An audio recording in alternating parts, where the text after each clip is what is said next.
আমাদের বাংলার বুকে দ্বীপের হাত ধরে সৃষ্টি নীল রঙের, তাও আবার ট্রপিক্যাল জবা। আর এটি হচ্ছে কৃষ্ণাস রেডিয়েন্স, যার কালারটা দেখুন, অসাধারণ সুন্দর, দুর্দান্ত প্রমিনেন্ট একটা কালার। এই জবা কিন্তু আপনারা পেয়ে যাবেন বিভিন্ন নার্সারি যেগুলো বাগনান ঘেঁষা আছে। তার ডেসক্রিপশন বক্সে আমি নাম্বার দিয়ে রেখেছি, যে কার কাছে দ্বীপের এই কৃষ্ণাস রেডিয়েন্স, বেঙ্গল সানরাইজ বা আরও যে ভ্যারাইটিগুলো আছে সেগুলো আপনারা কোথায় পাবেন। এই ভিডিওতে দ্বীপের এই অসামান্য সৃষ্টি একটু শুরুতে দেখিয়ে দিচ্ছি, তারপরে কিন্তু আমরা এই ভিডিওতে আলোচনা করব, দ্বীপের কাছ থেকে শুনে নেব যে জবা গাছে একটা টোটাল পরিচর্যা কি করলে জবা গাছ খুব সুন্দর গ্রোথ নেবে, ফুলে ফলে ভরে উঠবে এবং দ্বীপের মতোই আপনারা রেজাল্ট পাবেন। বন্ধুরা, তা ভিডিওটা প্রথম থেকে শেষ পর্যন্ত দেখার অনুরোধ রইল। নমস্কার বন্ধুরা, ড্রিম হবি কলকাতা চ্যানেলে সবাইকে স্বাগত। আপনারা এর আগে দেখেছেন যে দ্বীপের বাগানের একটা ওভারভিউ, সাথে দ্বীপের যে সৃষ্টি, দ্বীপের যে পরিশ্রম, সেটা আমরা আমাদের চ্যানেলের মাধ্যমে তুলে ধরেছি। আজকে ভিডিওতে থাকছে দ্বীপ কীভাবে মাটি তৈরি করছে, দ্বীপ কীভাবে জবাগুলোর পরিচর্যা করছে যাতে এরকম এত ব্লুমিং হচ্ছে, এত সুন্দর গাছের চেহারা, এত সুন্দর গাছের হেলথ, গাছের গ্রোথ। আমরা আজকে দ্বীপের কাছ থেকে টপ টু বটম জেনে নেব।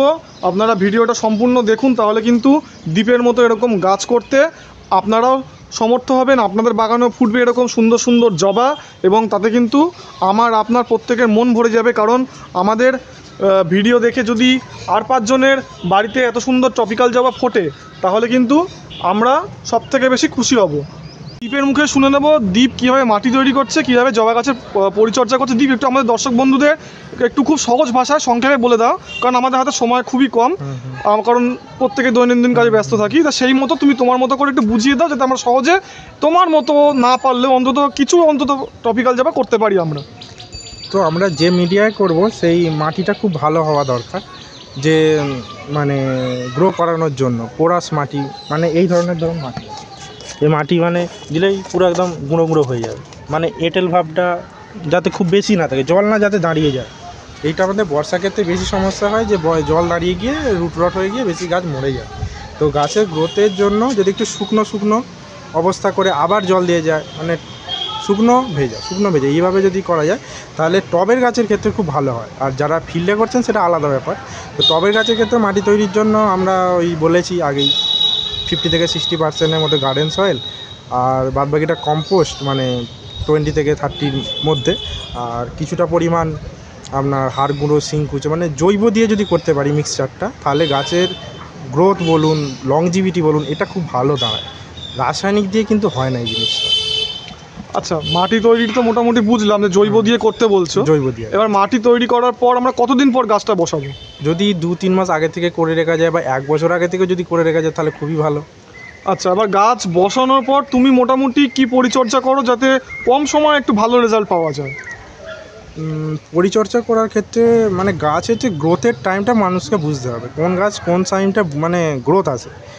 এক একটা গাছের দেখবেন এক এক রকম গ্রোথ এক একটা টাইমে। তো কেউ যদি এখন ডিসি জবায় গ্রোথ করতে চান, সেটা আসবে না, মানে যতক্ষণ না ফেব্রুয়ারিটা মানে কেটে যাচ্ছে, শীতের সময়টা বিশেষ করে, মানে যেগুলো আমাদের নর্মাল ডিসি জবা হয়। আবার যেগুলো ট্রপিক্যাল বা হাইব্রিড জবা, তার ক্ষেত্রে কিন্তু শীতকাল আদর্শ।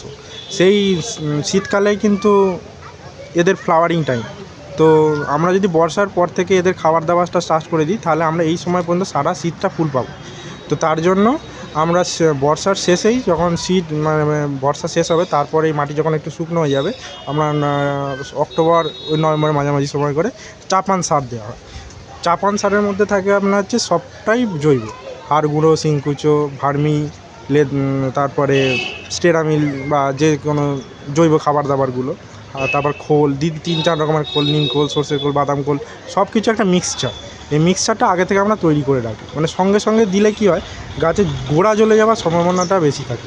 তো আগে থেকে যদি আমরা এটা কিছুটা করে রেখে দিই, তাহলে অল্প অল্প করে দিতে থাকবো আপনার গাছ হিসাবে। ছোটো গাছের ক্ষেত্রে ধরুন 1/2 মুঠো দিলেন, বড়ো গাছের ক্ষেত্রে 2 মুঠো দিলেন, টব হিসাবে সেইভাবে বুঝে আপনাকে দিতে হবে।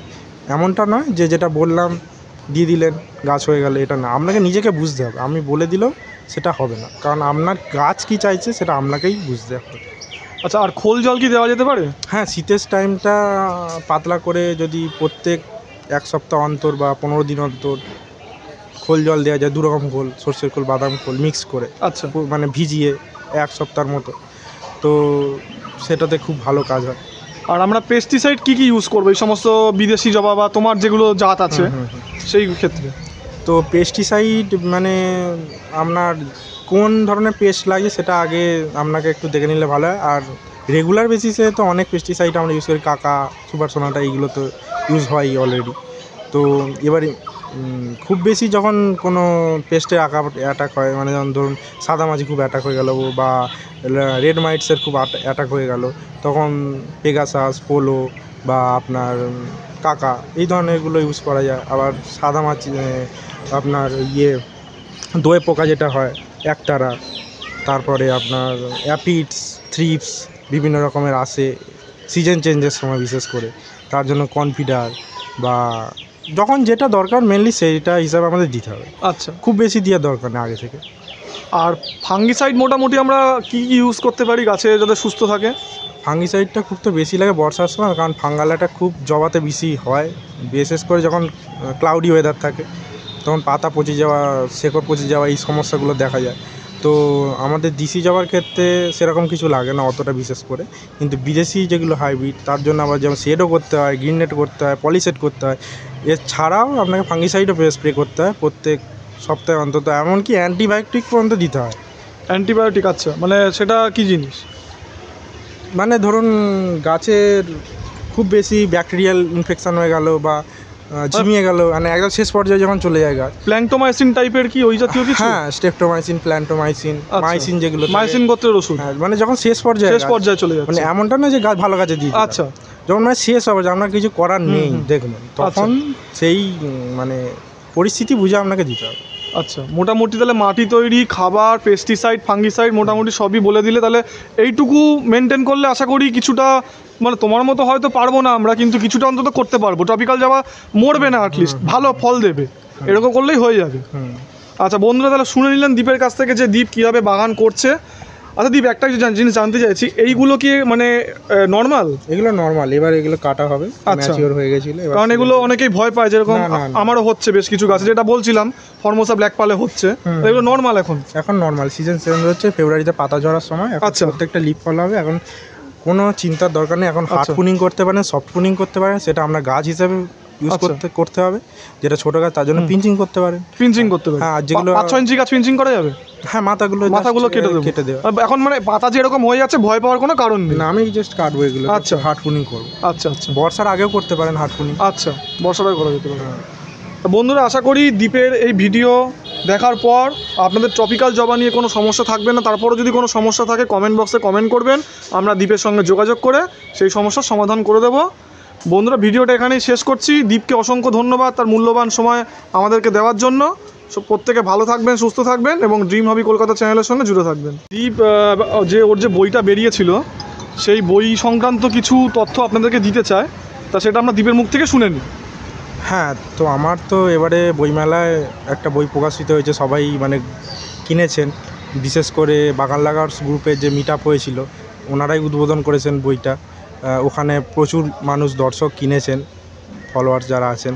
তো আমিও চাই মানে যে এই যে কাজটা সবার মধ্যে ছড়িয়ে দিতে, সবাই যাতে সফলভাবে পলিনেশন করতে পারে বা পরিচর্যা করতে পারে এই ব্যাপারগুলো।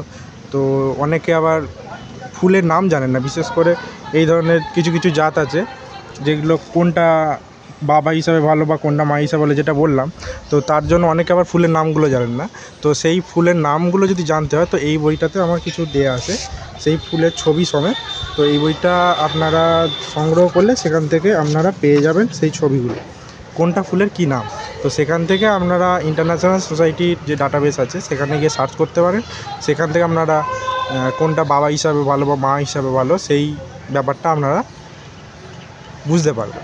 আচ্ছা আচ্ছা, বুঝতে পারবেন। মানে কোনটা, মানে আমরা যখন ক্রস পলিনেশন করবো তখন কোনটাকে মা হিসাবে নেব, বাবা হিসাবে নেব, সেটা আমার মোটামুটি তোমার বইতে খোলসা করে লেখা আছে। আর ফুলের নামেও কোনো রকম যাতে কোনো কনফিউশন না আসে, তোমার বইটা পড়লেই বোঝা যাবে। হ্যাঁ, ছবি সমেত ফুলের নাম দেওয়া আছে। আচ্ছা আচ্ছা, ঠিক আছে।